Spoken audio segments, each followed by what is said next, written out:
Quand on construit un parfum, on peut associer des images, des sons, des couleurs. Nous sommes des interprètes, c'est-à-dire qu'on connaît une partie du langage olfactif, on sait retraduire.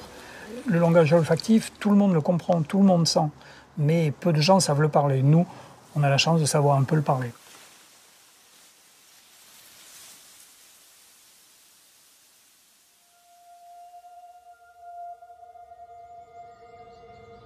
Il y a un éclectisme extraordinaire dans tous les parfums Dior. Mais en revanche, tous les parfums, y compris les masculins, comportent une note florale. Et c'est une espèce de constante, et tout le monde a toujours insisté pour qu'il y ait beaucoup de fleurs dans les parfums Dior, tout simplement parce que Monsieur Dior adorait les fleurs, et que les fleurs doivent être à la base des parfums.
François passe régulièrement sur l'exploitation, surtout en période de floraison, lorsque les couleurs et les odeurs sont exceptionnelles, sont extraordinaires.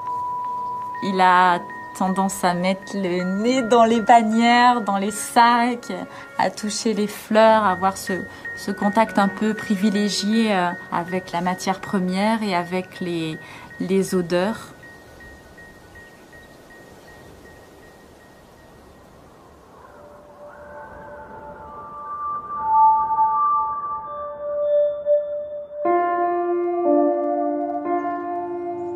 Le château La Colle-Noire, c'est à peu près une vingtaine de kilomètres de Grasse et c'était la maison de villégiature de Christian Dior. C'est une maison ancienne et c'est ce qu'il aimait, d'être entouré à la fois par une certaine authenticité et sans doute un certain classicisme et en même temps qui est ouverte à la lumière et à la mer. Il faut bien voir que Grasse est coincée entre la montagne et la mer. Tout ceci fait que l'on a non seulement une hygrométrie, mais une température idéale pour les plantes, notamment les floraux. Ce domaine a toujours été un domaine où il aimait cultiver des fleurs.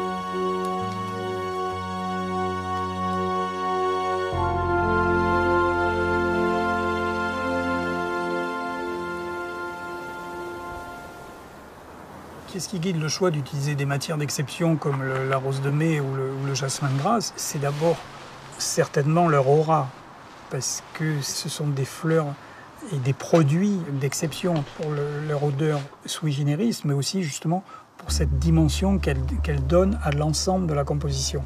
Donc c'est un petit peu la touche finale du parfum qui permet de le faire exploser.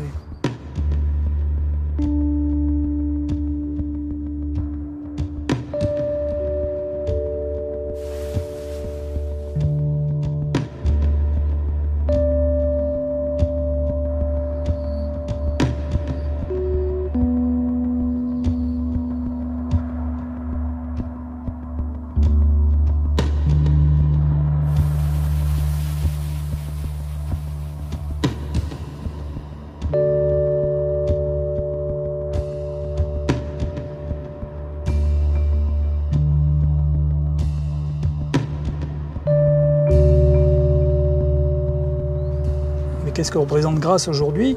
C'est d'abord toujours un savoir-faire. Ça a été transmis de génération en génération, les techniques ont évolué, mais le savoir-faire est toujours là, il y aura toujours une résonance.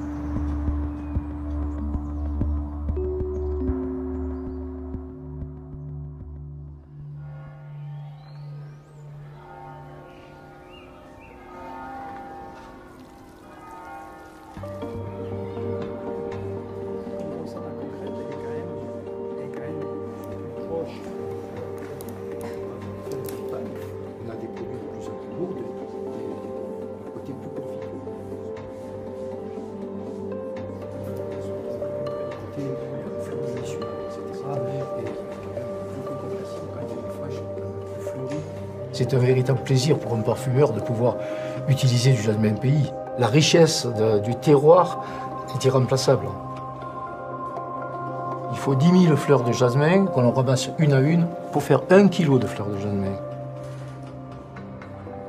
Il faut 600 kilos de fleurs de jasmin pour faire 1 kilo d'absolu. C'est-à-dire que lorsque vous avez 1 kilo d'absolu, ça représente 6 millions de fleurs. 6 millions de fleurs.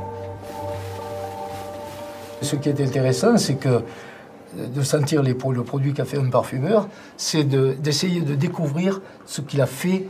Et il y a une idée derrière. Il y a une idée, c'est un artiste, il a voulu représenter quelque chose, soit une image, soit une féminité. Ce qui nous rapproche de François de Machy, c'est que lui et moi, nous sommes des passionnés.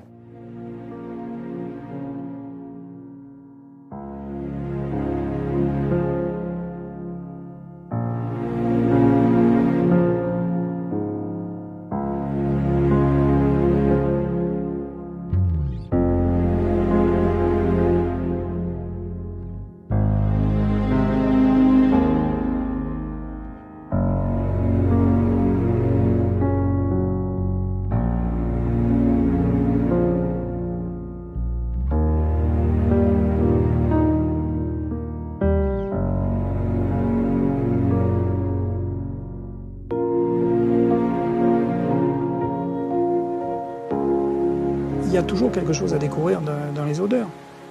Et c'est vrai que c'est sûrement dans les voyages où vous trouvez le plus de sensations, en tout cas nouvelles, d'aller à la fois vers l'autre, mais rencontrer des choses différentes.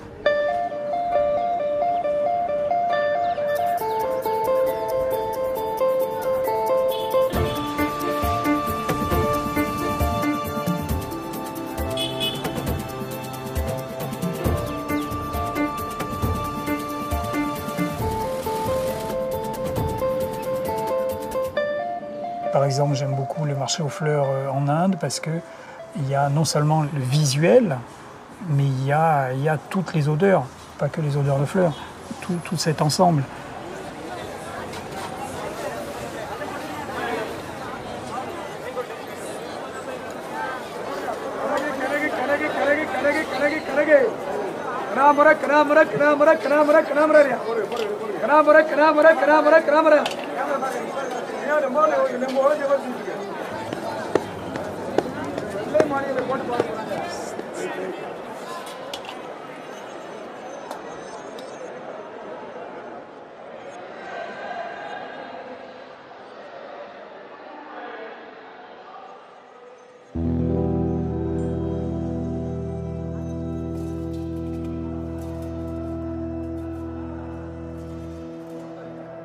C'est un pays de couleurs et de vie.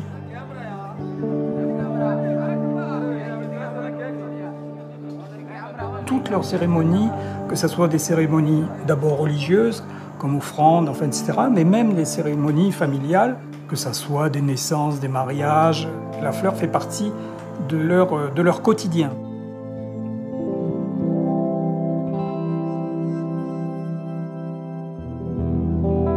C'est une fleur d'apparat. Il y a à la fois une esthétique, il y a à la fois une odeur, bien évidemment, et puis il y a aussi une dimension très mystique. C'est la fleur des dieux.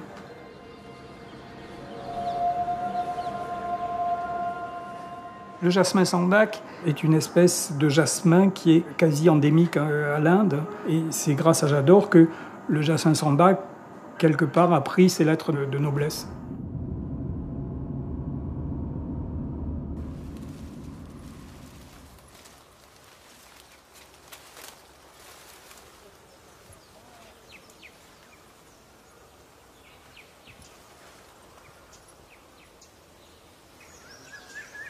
Quand c'est ramassé sous forme de boutons, ça ne sent pas. Donc il faut attendre quelques heures avant que ces boutons puissent éclore et puissent exhaler leur odeur.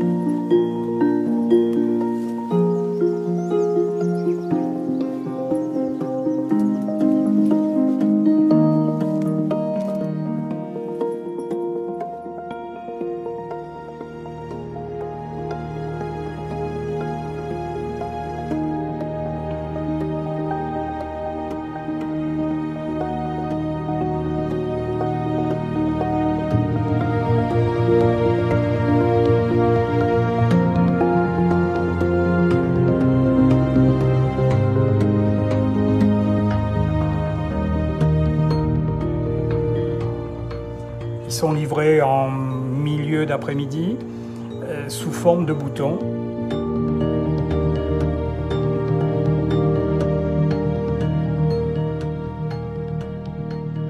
On les étale et on les laisse éclore, ce qui arrive au bout de 2-3 heures, quoi.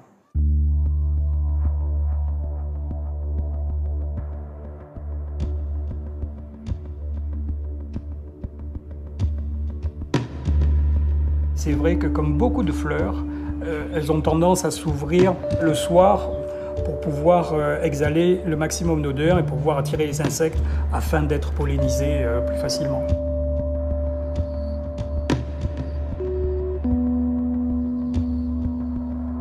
Une fois que ces boutons ont éclos, le plus rapidement possible, on charge les appareils pour traiter ces fleurs.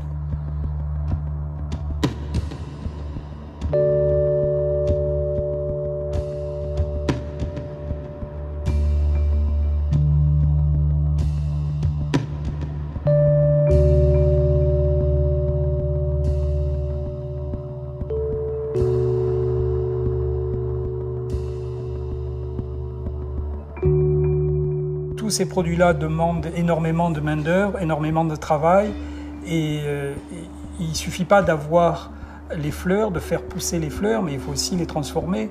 Il y a une action de l'homme qui est très, très, très importante.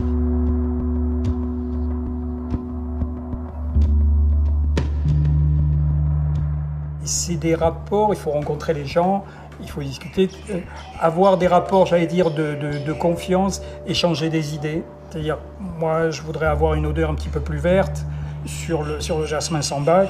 Ils vont réaliser des essais pour faire une extraction lorsque les boutons sont au début de leur éclosion plutôt qu'à la fin. Donc c'est ces rapports-là qui sont très importants.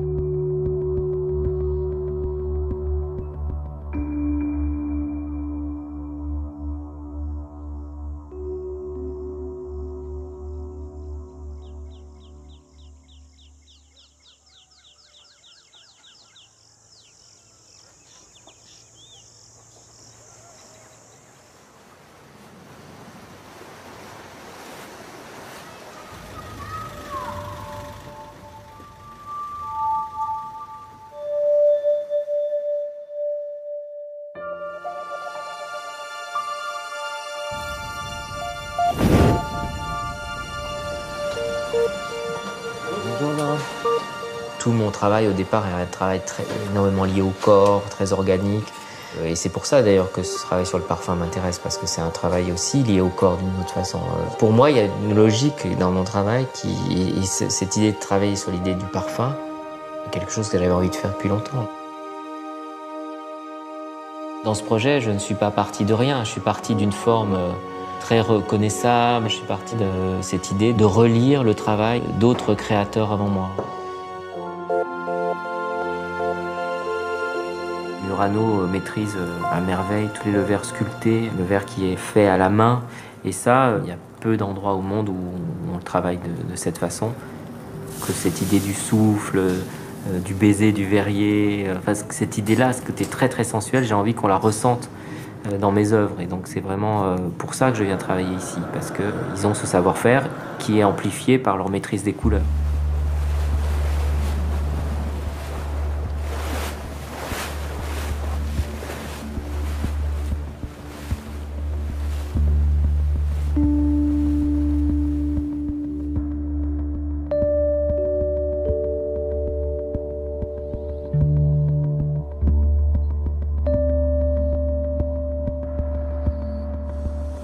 Ben ça, c'est la façon la plus ancienne au monde de décorer le verre. Le filet de verre posé, c'est une des choses les plus... Ah, de mettre de filet de verre. Ouais. La première envie, quand on voit, j'allais dire presque un flacon de parfum, mais en tout cas celui-ci, c'est de toucher. Et moi, ça me va bien dans la mesure où la parfumerie, c'est une question de sensation. Et moi, j'aime bien la spirale parce que je trouvais qu'il y avait une allégorie du parfum qui s'envolait.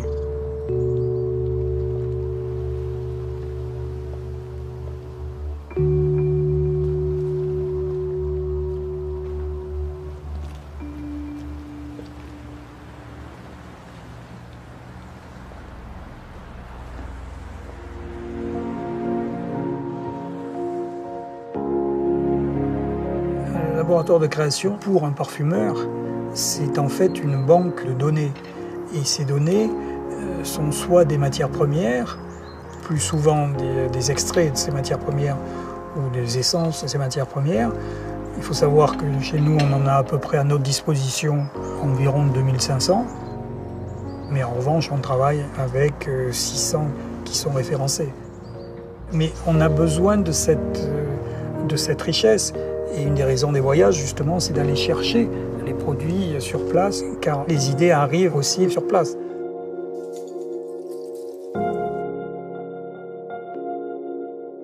Mais le laboratoire, c'est un peu une carte postale de tous les voyages que l'on fait, mais c'est aussi le centre névralgique où on se pose pour réfléchir et pour construire.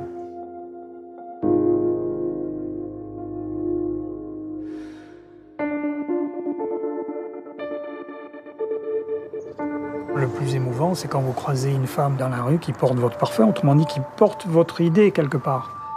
Ça fait quand même plaisir, il y a une certaine fierté quand même. Et puis en même temps, c'est assez troublant parce que finalement, vous arrivez à communiquer avec quelqu'un au travers d'un parfum que vous avez fait.